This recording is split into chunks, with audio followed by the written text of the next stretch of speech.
আল্লাহ তাআলা আমাদেরকে মারকাজুল উলুম মাদ্রাসা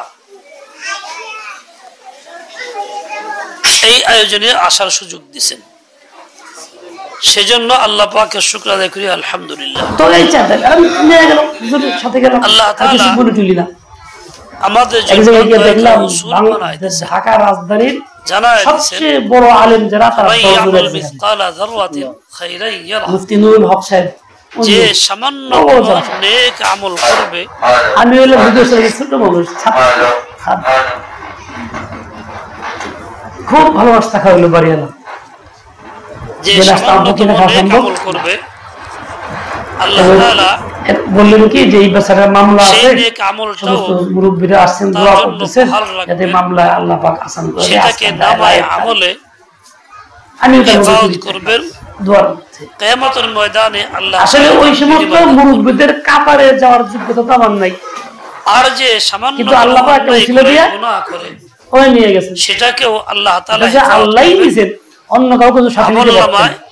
আমার চেয়ে বড় উপযুক্ত এবং তার বিনিময়ে তাকে ভালো বুদ্ধিমান সবই তো ছিল, এইজন্য আমার নিয়ে গেছেন কেন? আসলে ফায়সালা ওখান থেকে ছোট হওয়ার কারণে অবহেলা করতে নাই, যোগাযোগ হয়েছে কার সাথে? ছোট গুনাহকে আল্লাহর সাথে। আল্লাহ হুজুর কিছু এরে দিয়ে যায়, আমার তালাশ করতেছে, নেক আমল ছোট হইলেও ছাড়তে নাই। ঠিক আছে, কেননা আমার কাছে যদিও ছোট আছে, কিন্তু আমাকে 20 টাকা দিলেন, যাও তুমি এটা খরচ করো, অনেক বড় হবে, বিনিময় অনেক বড় আল্লাহ তাআলা। 20 টাকা কম না বেশি? এরকমই গুনাহ আজকে যা চাইলেন আল্লাহ তার চেয়ে এই গুনাহের বিনিময় আল্লাহ সেদিন দিবেন, বেশি দিলেন। আল্লাহর আব্দু আল্লাহ আল্লাহ কি বললা দিলে আল্লাহ কম দেনা বেশি দিলেই দেয়, মানুষের কাছে থেকে লাভ কি? যে কোনো বদ আমল কেউ করবে, मोहताज बनो तो अल्लाह का मोहताज बनो, मोहताज हो कार चाहो कार कसे फकीर हो कार कसे खाजा अब्दुल मालिक सिद्दीकी তোমার মুখে গেলে কথা কমাবি কেন কেন শুনবেন না? তোমার লুজ আছে, কিছু সমস্যা আছে, হে ঠিক করে দেবে, শুনবেন কে কে? উনি বহুত বড় বুজুর্গ, তো আল্লাহ তাআলার নিজাম, ওনার নজরিয়া ছিল যার কাছে একদম কিছু না চায়, বান্দা বান্দির কাজ হইল শুধু আল্লাহর কাছেই ক্ষুদ্র নেক আমলকেও আজীব আল্লাহর বান্দা গুরুত্ব দেওয়া, এবং উনি একটা মসজিদ করছেন, যে মসজিদের নাম ছিল মসজিদে বেচান্দা। আল্লাহ তাআলা আরো জানাই দিয়েছেন চান্দা ছাড়া মসজিদ, উনি কার কাছে বলেন না টাকা দাও, যে কোনো বদ আমল করে গুনাহ শুধু আল্লাহর কাছে, সে গুনাহের ওয়াবাল এবং শাস্তি আল্লাহ তাআলা তাকে কেউ কিছু বলে বলো ভাই আমার কি দরকার, যার জন্য দেখতেছে না বড় হোক কিংবা ছোট, কিরকম আস্থা আল্লাহর প্রতি ছিল, কিরকম সম্পর্ক আল্লাহর সাথে গভীর ছিল, কল্পনা করা যায়? মানুষ যা কিছু করে সব আল্লাহ। মুরিদদের কয়েকজন রাজমিস্ত্রি আপনার জন্য লাগাইছে, ভাই দেখো প্রতি মুহূর্তে আমার কাছে টাকা পয়সা নেই, একজন মহিলা যদি মনে করে যখন আল্লাহ দিব আমি তোমাকে দিব, এর আগে চাই না, তাই করলাম, তবে আমি তো একটা কারণ না, আমি চাইতে তোমরা আমার লগে চাও, তোমরা দোয়া করে দিলি, দোয়া করবা, দোয়া করবা, কারোর সঙ্গে কথা বললাম, জি হাজার খোঁজ গল্প শুরু করলাম, মানুষের প্রতি আকৃষ্ট হইলাম, রমজান এসে গেছে, কোনো বেতন কাউকে দেয় না, অন্য কোনো অপরাধে জড়ায় গেলাম, যে স্বামী তো আলহামদুলিল্লাহ আল্লাহর শুকর, আমি আগে একা চাইতাম, এখন আমার সাথে আরো 9 জন চায়, তোমারও মালিক যিনি তিনি জানতেছেন। রমজানে স্বামী যদি মনে করে আল্লাহ আসছি, এই মজদুর মানুষ, গরিব মানুষ, যে বাচ্চা আছে না খায় কষ্ট করতেছে, সে তো জানবে এই বিষয়ে পত্রিকাটা সহকারে বাচ্চারা কাপড় দিব, একটা জিনিস কিনে দেব, চরিত্র নষ্ট করি, আখলাক নষ্ট করি, আল্লাহ তুমি টাকা দাও, আকৃষ্ট হই, তাকে ব্যবহার করি, আল্লাহ জানবে না।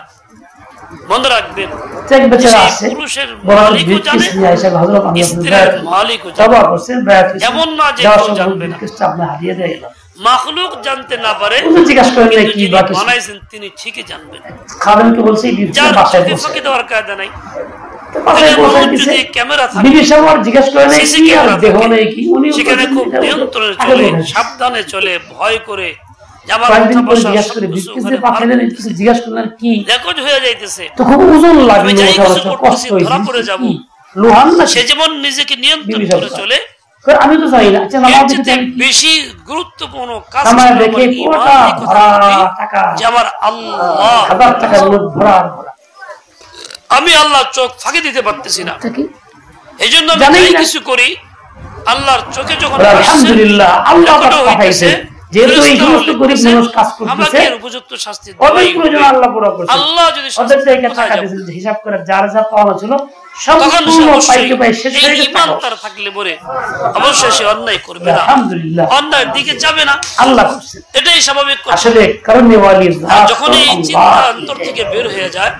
আল্লাহ দেখতেছে, দেনকে তখন বলা যায় নিরাশ করে সম্পূর্ণ আল্লাহ শুরু। এই যে মাদ্রাসা আমার আপনার ও ভাই তুমি পাইবা কিছু দিলে তো পাইবা, আমার আপনার অংশগ্রহণের মাধ্যমে কাজটা আজকে এক ইমাম সাহেবকে বলতে হুজুর ওরে আছি খুব বেড়ে গেছে গা, এটা একটা বড় নেক আমল।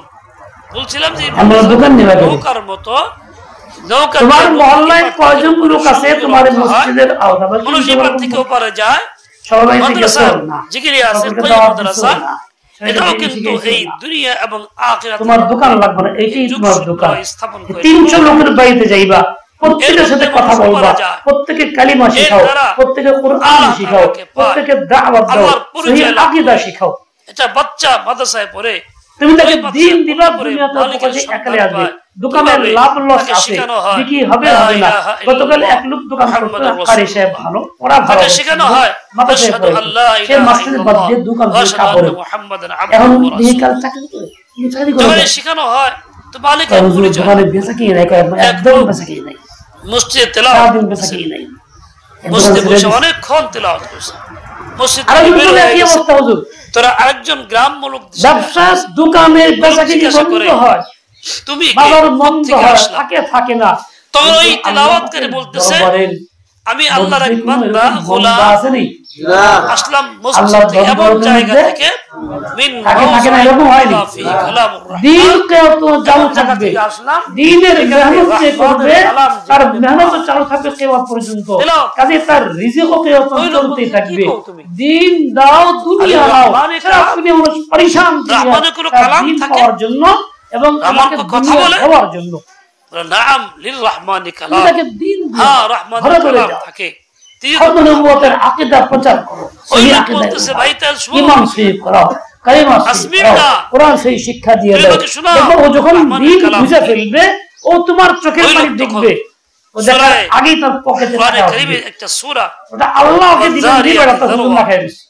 এই সূরাটা আব্দুল্লাহ ইসমাইল সাহেব কিশোরগঞ্জের পীর সাহেব এক পর্যায়ে যখন আব্দুল মারসায় পৌঁছেন জাফিস সামাই আসলে বডির টাকা নাই, খামাই নাই, বাজার তোমার রিস্ক এলাকায় গেছে, আসমান থেকে হবে, এক এলাকায় গিয়ে মুসল্লিদের দিনী কথা বলছেন, দোয়া করছেন, তরুণ লোক বলতেছে সবাই বলছে খায়া যান, আমাদের রিজিক আসমানে, আসমান থেকে হবে, তাইলে তো আমার দুনিয়ার কোনো পরেশানি নাই, পুরো জরুরত সামনে আমার নাই। কারি সাহেব ভালো মানুষ ছিল ওটা সবাই ছেলে হয়েছে, ছেলেদের নাতি হয়েছে, উনি ছেলে আইবার না করে যেহেতু রিজকে ফয়সালা আসমান থেকে হবে, আসমান দিবে, আমি দেখতে ফিটফাট কিন্তু ভিতরে সতর্ক ও লোক চলে গেল। এভাবে সে ওয়াজের দাম কেন দাম আছে নাকি আল্লাহ তাকে হিদায়াত দেন কালাম পাকের ওসিলায়, তাহলে শরীয়তের হুকুম হলো ছেলে জলদি আসো, কোথায় আসো, আর চাকরি বদলে গেল। তখন মাদ্রাসা বড় না, এই বাচ্চাকে কালাম শেখানোর জন্য দিছি এখানে, এই বাচ্চার উপর এরকম পর্যন্ত না করতে কালাম যখন শিখবে তো এর জিন্দেগি বদলে যাবে, সে আল্লাহ মুখী হবে।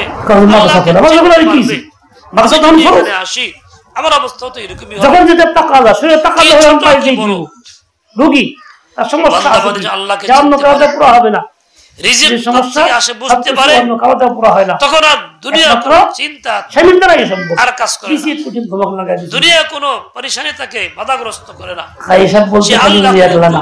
আপনারাও চলে ফিরে সব মগর দিন মালিকের মেজাজ শরীয়তের মেজাজ আপনাদের নজরে নাই, জামুল্লাহ বুঝে তাই মা বাবার কাছে আমারও ধীরে বিয়ে করছে, এই বাচ্চা যখন আইসক্রিমের পাগল হয়, আইসক্রিমের পাগল বিয়ে করবো নাকি চুরি করবো,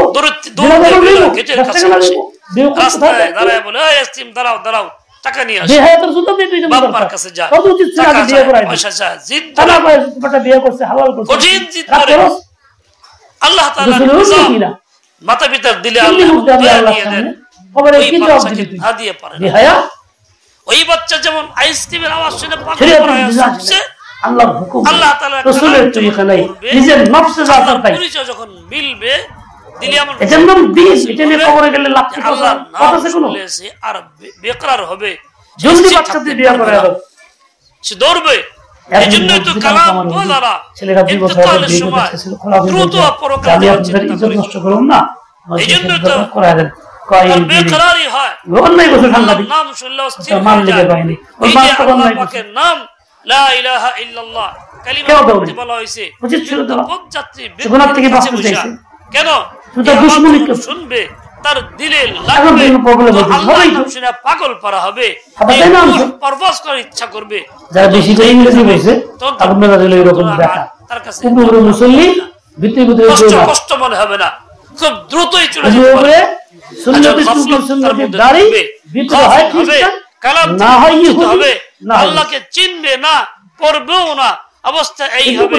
ওই সময় কালিমা পাশে পড়া হইল বিরক্ত লাগবে, খারাপ লাগবে, দিনদার কি দাঁড়িয়ে টুকিয়া তার কাছে আসক্ত নামাজের নাম তার কাছে ভালো লাগে নাই, আকীদাই সহিহ না, নেকির কথা ভালো লাগে নাই, কালিমার কথা ভালো লাগে নাই, কোরআনের তিলাওয়াত ভালো লাগে নাই, মৃত্যুর সময় যখন শুনবে তখন বিরক্তি আসবে, বলো ঘুমাইতেছে দিলে ঘুম ভাঙে না, দুনিয়া থেকে চলে যাবে, কালাম নারাজ হইয়া বেজার হয়ে যাবে।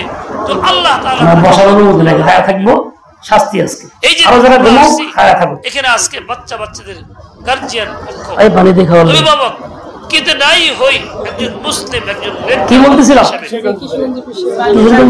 আমরা এখানে কইতেছে যে বলে আপনারা খানা খাইতে কইতেছেন আমারে হবে চোখে পানি ছেড়ে দিতে, আমার তালিম ইলমে খানা পাঠায় নাই, তাগো তো কথা বলুন না, আমার কথা আল্লাহটা পরিচয় আমার গুরুত্ব আছে, তোমরা জানি না, একটু মহব্বত ভালোবাসা একটু হইলেও আছে, এই কি পাঁচ কেজি এটা আছে কিন্তু সম্পূর্ণ না, পরিপূর্ণ না, আছে তো আংশিক আছে। আচ্ছা উনি দিনই কথা বলছেন, উনি আল্লাহ চান নাই তাআলার নাম সব শুনলে করতে পাগল চান নাই, করা হয় যেতে পারি না, এমনি তিনি এইজন্য আযান হইলে ঘুমায় থাকি, কিন্তু এইজন্য আল্লাহ আযান হইলে বিছানায় থাকি, করছেন কিনা সেটাও আনন্দের সাথে আগ্রহের সাথে আল্লাহর বান্দারা।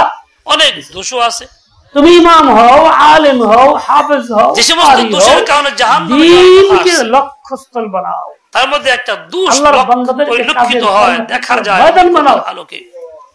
ব্যক্তিগত কাজ যাও, দিন দাও, দুনিয়া তোমার কাছে একাই চাইতে চোখের পানি আল্লাহর জন্য হবে।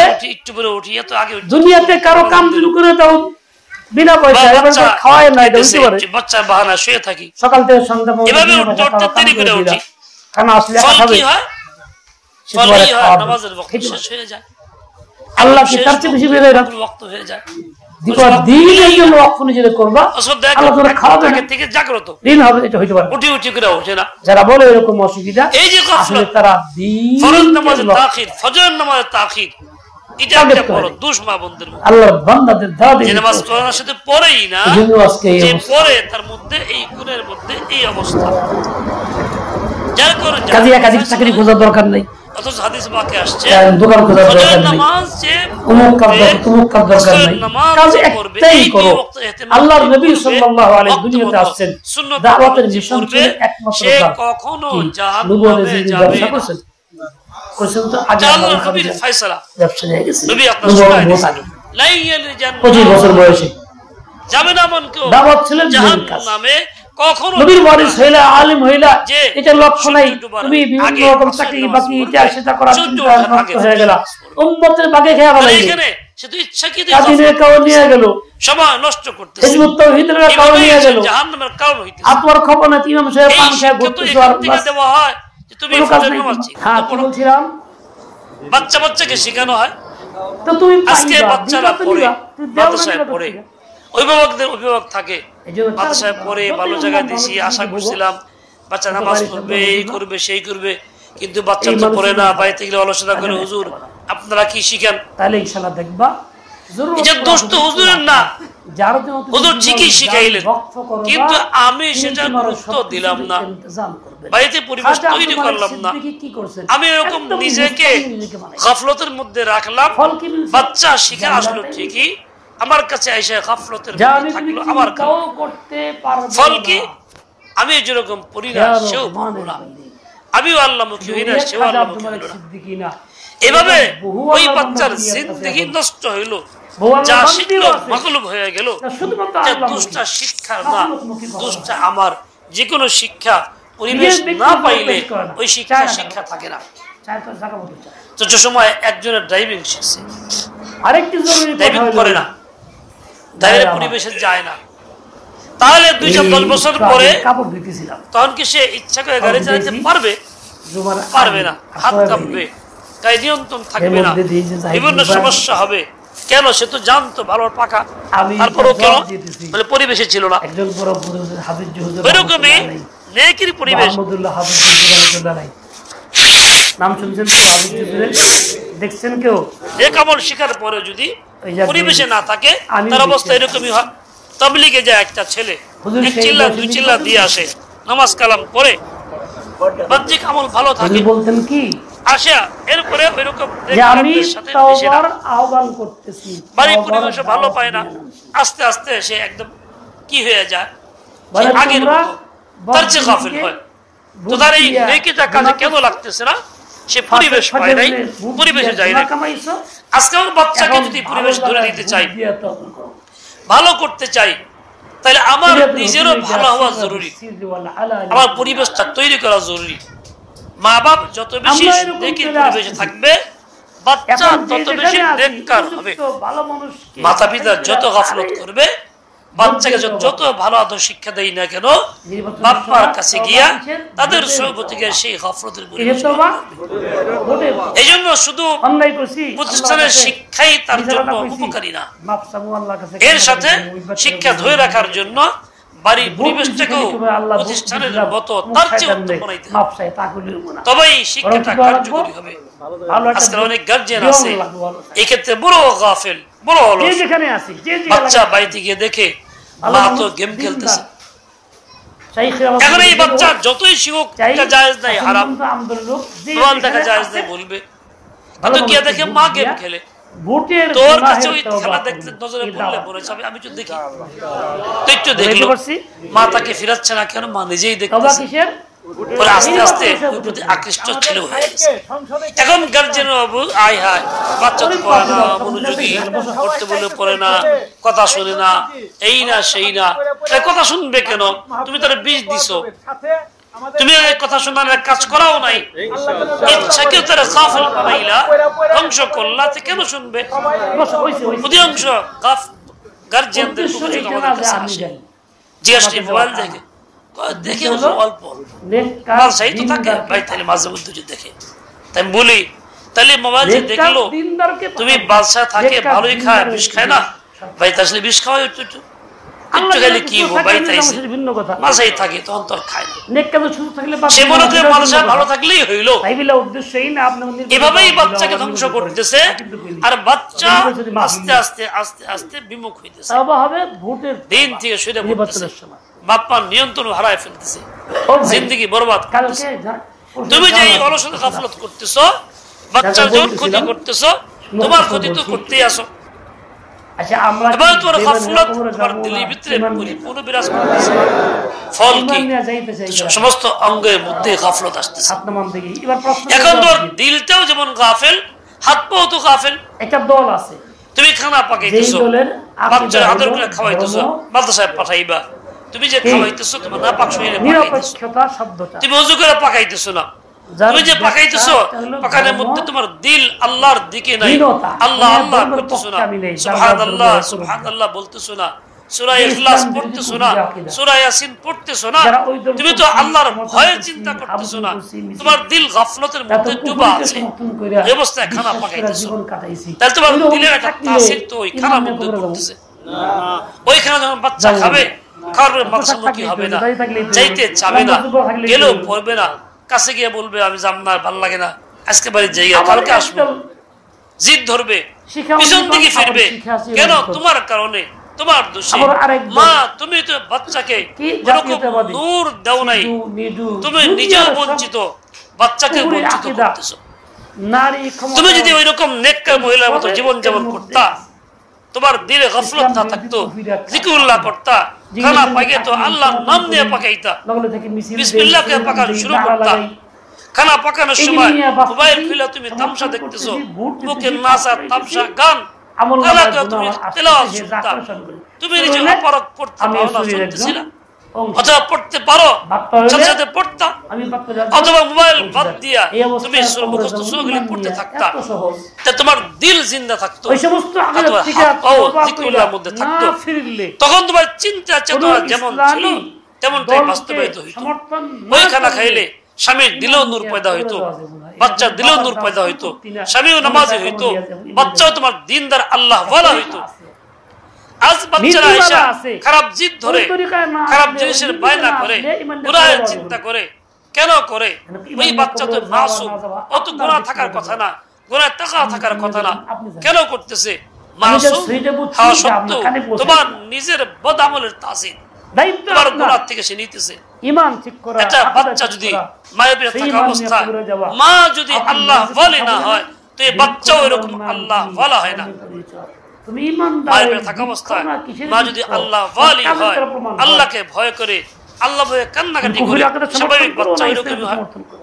আল্লাহ তাআলা বলছেন, ইয়া আইয়ুহাল্লাযীনা আমানু কু আনফুসাকুম ওয়া আহলিকুম নারা, হে ঈমানদার পুরুষ নারী শোনো, তোমাদের একটা বড় কাজ হলো এটা, ঈমান তো আনছো যথেষ্ট না, ঈমান আনার পরের কাজ হলো তুমি নিজেকে জাহান্নাম থেকে বাঁচাও, দেখুন পাগলামির কথা, বাল বাচ্চাকে বাঁচাও, অধীনস্থকে পরিবারকে জাহান্নাম থেকে বাঁচাও।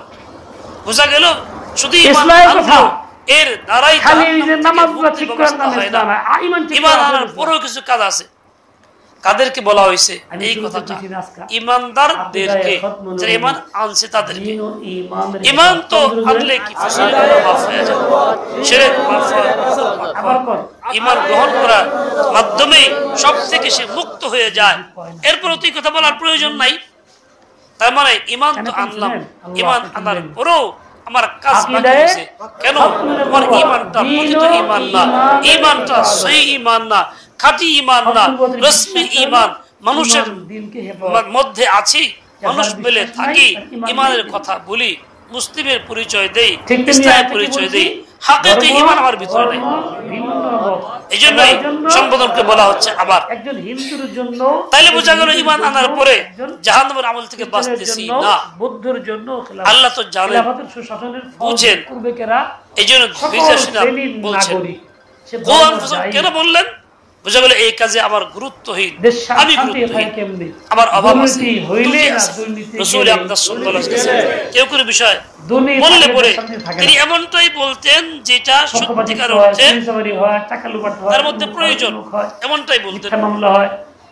একজনের মাতা পিতার ব্যাপারে অলস, খিদমত করে না, গুরুত্ব দেয় না, জিহাদে যাইতে চায়, বলতে যাও বাপ মার খিদমত করো, ফাজাহিদ ফীহিমা, বাপ মার মেহনতে খিদমতে জিহাদ করো। মানে এসে বলতো আমি হজ যাইতে চাই, আমি জিহাদে যাইতে চাই, হুজুর বলতেন না যাও জিহাদ, হজ হজ বাকি রয়েছে, তুমি সেটা করো, এটাই তোমার জিহাদ। নিজেকে ভালো বানাবো। একজন বলতো ইয়া রাসূলুল্লাহ সবচেয়ে উত্তম আমল কোনটা? ওই লোকটাকে দেখছেন যে হুজুর এই নামাজের অলসতা আছে, হুজুর বলতেন as-সালাতু লিওয়াক্তিহা, ওয়াক্তমতো নামাজ সবচেয়ে উত্তম আমল। আমি বলছি ইয়া রাসূলুল্লাহ সবচেয়ে উত্তম আমল কোনটা? ওই লোকটা দেখা যায় তো তার মধ্যে ত্রুটি আছে, জিহাদের প্রতি আগ্রহ কম। হুজুর বলতেন আল জিহাদ আছে না, ঘুষ খায় না। আল্লাহ তাআলা এরকম নিজাম দিয়ে দিয়েছেন, নবী আকরাম এরকম অবস্থা অনুযায়ী বলছেন। আল্লাহ তাআলা যে নবীকে পাঠাইলেন তিনি ব্যক্তির অবস্থা অনুযায়ী সংশোধন করেন। তাহলে আল্লাহ পাক কি জানেন না যে আমি বান্দাদের মধ্যে কোনটা বলবো, বান্দার কোনটা তাকাজা, কোনটা দরকার? আলাইকুম আনফুসাকুম ওয়া আলাইকুম নারা, তুমি তোমাকে নিজেকে এবং পরিবারকে জাহান্নাম থেকে বাঁচাও কেন বলতেছেন? বুঝা গেল আমার মধ্যে জাহান্নাম থেকে বাঁচানোর ফিকির। সারা দেশে সুশাসন হবে কি হবে না, এই জন্য আল্লাহ বলছেন প্রত্যেক পুরুষ প্রত্যেক নারী কর্তব্য এটা। এরপরও মা বোনরা যারা, বিশেষভাবে তাদের প্রতি আমাদের কথা হলো এইটা, এই হুকুমটা দুইজনের জন্য হইল। ঘুষের বিরুদ্ধে তাতে যেমন প্রশাসনের আপনার লোক ভালো হয়, দায়িত্ব এই ক্ষেত্রে অনেকটাই বেশি। কেন হবে না? পুরুষ বাইরে থাকে 24 ঘন্টা, বাচ্চার সঙ্গে থাকে না, অধীনস্থদের সঙ্গে থাকে না, কাজকর্ম করে সংসারের প্রয়োজনীয় থাকে, আর আপনি বাড়িতে থাকেন, আপনার বাচ্চারা আপনাকে ঘিরেই চলে 6, 7, 8 বছর পর্যন্ত, আপনি ছাড়া কিছুই বুঝে না। আপনি কি করেন, কেমনে হাসেন, কেমনে কথা বলেন, গলা ফুলে হাঁটেন না, মাথা ফুলে হাঁটেন, এসব দেখে আপনার ভাবভঙ্গি সে লক্ষ্য করে, আপনার এই খানা পাকান কেমনে ধরেন এই সব সে লক্ষ্য করে। কাজেই ও আপনার থেকে এই সব জিনিস যেমন শিখে, ঠিক আপনার আমল যেটা থাকে সেটাও সে শিখে। আপনি যদি ইশরাক করে কান্নাকে যুগে নামাজের মধ্যে দুই হাত তুলে চোখে ফেলাই থাকেন, ওই কথা শিখে ওকে বলতে হবে না, ও মাঝে মধ্যে ভালো করবে, আপনার মধ্যে বসে কান্নাকে করার চেষ্টা করবে। আপনি যদি পর্দা করেন, পরপুরুষের চেহারা ঢাকেন, আড়াল হন, ও দেখবে একা একাই, ওদিকে শিখবে, ও পুরুষ আসলে বাধা দিবে, এখানে আসেন না, এখানে মা আছে বলে দিবে, ও আপনার বলে দিতে হবে না, ও তো আপনার নকল করবে। ওই বাচ্চার সামনে যত বেশি গুনাহ থেকে বাঁচবেন, ও গুনাহ থেকে বাঁচবে, যত বেশি আপনি নেক আমল করবেন তত বেশি ও করবে। কাজে বাচ্চাকে গড়ার জন্য ইচ্ছাকৃত আপনি গিলি করেন, এটা আপনার দায়িত্ব। আপনি করলে এর আসর পরিপূর্ণ রূপে পড়বে, কোনো সন্দেহ নাই। এই জন্য আল্লাহ তাআলা বলে দিয়েছেন, কু আনফুসাকুম ওয়া আহলিকুম নারা, তুমি নিজেকেও বাঁচাও, অধীনস্থ পরিবারকেও বাঁচাও। বোঝা গেল এর মধ্যে অভাব আমার আছে। এই যে আজকে পরিবেশ মাদ্রাসাগুলি যেখানে আছে সেখানে দিচ্ছি, কেন দিচ্ছি? এই মাদ্রাসাগুলির পরিবেশ থেকে আমি বাচ্চাকে জাহান্নাম থেকে বাঁচানোর ব্যবস্থা গ্রহণ করতেছি। কাজটা তো ছিল আমার, আমি পারি না, এই কাজটা করতেছেন উলামায়ে কেরাম, ওনারা আমাদের কাজ করে দিচ্ছেন, আমরা ওনাদের কৃতজ্ঞ থাকবো, ওনাদের শুকর আদায় করব, ওনাদের জন্য দোয়া করব, ওনাদের কাজে অংশগ্রহণ সহযোগিতা করব, যেহেতু কাজটা আমারই ছিল। কাজে আমার দায়িত্ব হলো এই কাজগুলি আঞ্জাম দেওয়া করা। আল্লাহ তাআলা আমার আপনাকে সবাইকে সেই বুঝ দিয়ে দেন। যেমন কু আনফুসাকুম ওয়া আহলিকুম নারা বলা হয়েছে, ভাবুনরা আমার, আপনারা খেয়াল রাখেন, আপনাদের মধ্যে অনেক গুণ, কিছু দোষ আছে। একটা বড় দোষ বর্তমানে দেখতেছি আমরা, সে দোষটা কি? আপনারা সমান অধিকার চান, অধীনে থাকতে চান না, পুরুষের মতকে উপেক্ষা করেন, বাড়িওয়ালার মতের বিরুদ্ধে আপনার মত দিয়ে দেন, এবং আপনি আপনার মতকে খাটানোর চেষ্টা আপ্রাণ করে থাকেন। আর নাহলে অভিযোগ আমারটা শুনে না, খালি মার কথা শুনে, খালি বোনের কথা শুনে, খালি মুখেরটা করে, আমি যা কই তা মোটেই শুনে না। কেন শুনবে না? আপনার অভিযোগ চলতেই থাকে, পরেশানি বাড়তেই থাকে। বাপ মার কাছে অভিযোগ করেন, অন্য কারো কাছে, আমার কাছে তাবিজ চাইবেন, হুজুর এইরকম করে ওইরকম করে। এই যে আপনাদের অবস্থা এরকম দেখতেছি।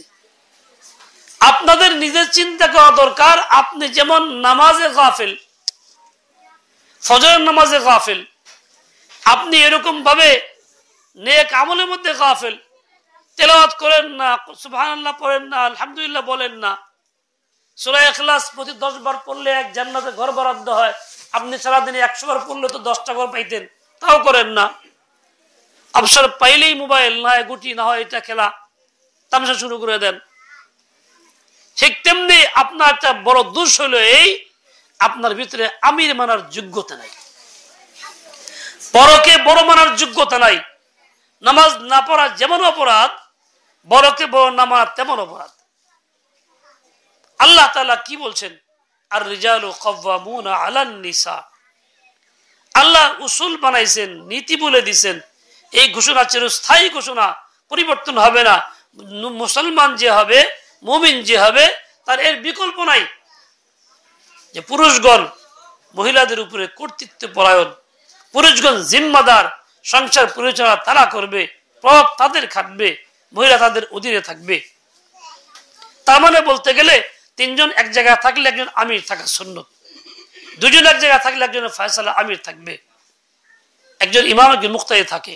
সংসারে আপনি আপনার পুরুষ আছে, তো আপনার সেখানে কর্তৃত্ব কার হবে? পুরুষের হবে। পুরুষকে যেন আপনার জন্য আমির বানায় দেওয়া হয়েছে, তাকে বড় বানায় দেওয়া হয়েছে, তাকে বড় মানেন, আমির মানেন। আমির যেমন ফয়সালা দিলে বলে বরকত হয়, গ্রহণ করলে, ঠিক এখানে পুরুষের ফয়সালা বরকত আপনার জিন্দেগিতে আসবে। আপনি যে কোনো কাজ পুরুষ যদি নাও বুঝে, আপনি বুঝেন, ভালোটা বুঝলেন, সেটাও পুরুষ দিয়ে করায় দেন, তার মাধ্যমে হোক বাস্তবায়ন, তাইলে ফল কি হবে? বরকত হবে। সে যদি সন্তুষ্ট ফয়সালা করে বরকত হবে। আজ আপনি জোর দিয়ে করান, আপনার থেকে প্রভাব বিস্তার করে করার চেষ্টা করেন, পুরুষ দায় থেকে যদি বলে হো, তাহলে ওইটা কখনো বরকত হবে না, ফয়সালা কখনো কমবে না। পুরুষ আপনাকে অনেক কথা বলে, আপনাকে চাপ প্রয়োগ করে শাসনে রাখে, আপনি এটা খারাপ মনে করেন, স্বাধীনতা চান, আপনি তো নফসের গোলাম। মানুষ তো নিজের ইসলামের জন্য কোন আল্লাহ ওয়ালার কাছে যায়, কারো সোহবতে যায়, তার কাছে গিয়ে নিজেকে সুপুর্দ করে, আত্মসমর্পণ করে, যে কাজ কথা বলে সেটা সে শুনে, প্রয়োজনে এর জন্য লাঞ্ছিতও হয়, প্রয়োজন ধমকও শুনে, অনেক সময় যারা আল্লাহ ওয়ালা মুরিদদেরকে একটু শাস্তিও দিয়ে দেন, এইসব তার শুনতে হয়, যে হালাত পেশ করতে হয়, এগুলি করে মুজাহাদা করে মনের মোকাবেলা করে সে আগে বাড়তে থাকে, তার ইসলামের পথ খুলে। বলে একজন নারী স্বামীর অধীনে থাকলে পরে তার কথা, শরীয়ত সম্মত কথা শুনতে থাকলে যদিও মনের কষ্ট লাগে, মনের বিরুদ্ধে শুনতে থাকবে। বলে একজন মুরিদের যেমন পীরের দ্বারা ফায়দা হবে, মুজাহাদা হবে, তার চেয়ে অনেক বেশি মুজাহাদা হবে নারীর, এবং অনেক বেশি ইসলাম তার হয়ে যাবে। একজন পুরুষের জন্য, একজন নারীর জন্য পুরুষের এই সমস্ত বিষয়গুলি তার জন্য অত্যন্ত উপকারী। আমার ভাই, এই জন্য মা বোনরা খেয়াল রাখবো যে আমরা নিজেকে বড় মনে না করি, পুরুষদের কথাকেই প্রাধান্য দেই, তাহলে আমার সব কাজের বড় কাজ আসবে।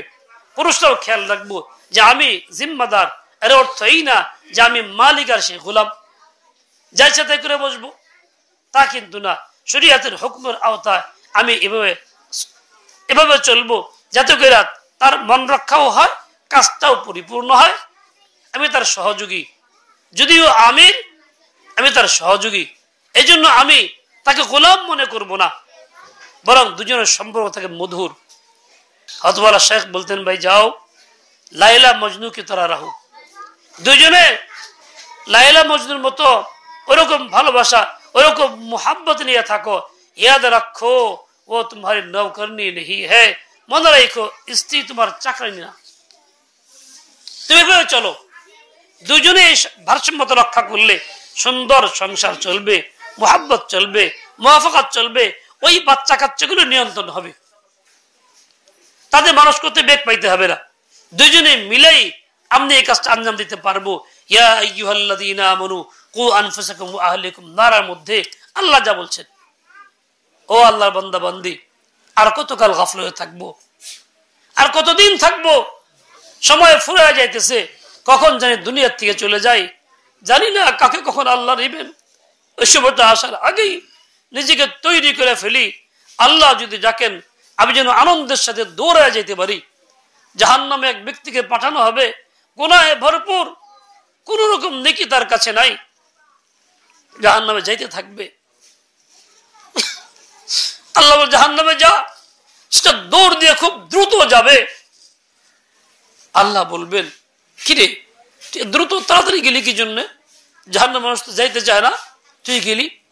তো বলে যে আল্লাহ আমি বড় নাফরমান, জীবন ভরা আপনার হুকুম মানি নেই, দুনিয়াতে যখন মুকাল্লাফ ছিলাম তখন মানি নেই। চিন্তা করলাম মানতে তো পারি নাই, যা জাহান্নাম তোমার বরাদ্দ, আমার নিজের কামাই, কমাস কম আল্লাহ যাইতে খুঁজে এইটা তাড়াতাড়ি ভালো করে মানি, তাই দৌড় দিছি। আল্লাহ আল্লাহ বলো যা, আয় ফিরায়, আয় ফিরায়, যা তুই জান্নাতে যা। আল্লাহ তাআলা রহম করম, রহমান দুনিয়া ওয়াল আখিরাহ, রহম করম করবেন। একটা হুকুম মানা, দুনিয়াতে ছিল মুকাল্লাফ, সে আখিরাতে মুকাল্লাফ ছিল না, তারপরে সে দৌড় দিছে, ওইটা আল্লাহর কাছে পছন্দ লাগছে। যেখানে মানার জায়গা সেখানে আল্লাহর হুকুম মানলে আল্লাহর কাছে কত পছন্দ লাগবে, কত পছন্দ লাগবে, কত রহমত নাজিল হবে। এই জন্য নারী পুরুষ যারাই আছি, আল্লাহ পাকের হুকুম যখন যা আসে দ্রুত দ্রুত আগে মানবো, দ্রুত বাড়বো, দ্রুত বাড়বো। ফাফিরু ইলাল্লাহ, ও বান্দা বান্দি আল্লাহর দিকে দ্রুত আগে বেড়ে যাও। আল্লাহ পাক আমাকে আপনাকে তৌফিক নসিব করেন, কাউকে মাহরুম না করেন। ওয়া সাল্লাল্লাহু তাআলা আলা নবিয়্যিল উম্মি ওয়া আলা আলিহি ওয়া আসহাবিহি ওয়া বারাকা ওয়া সাল্লাম।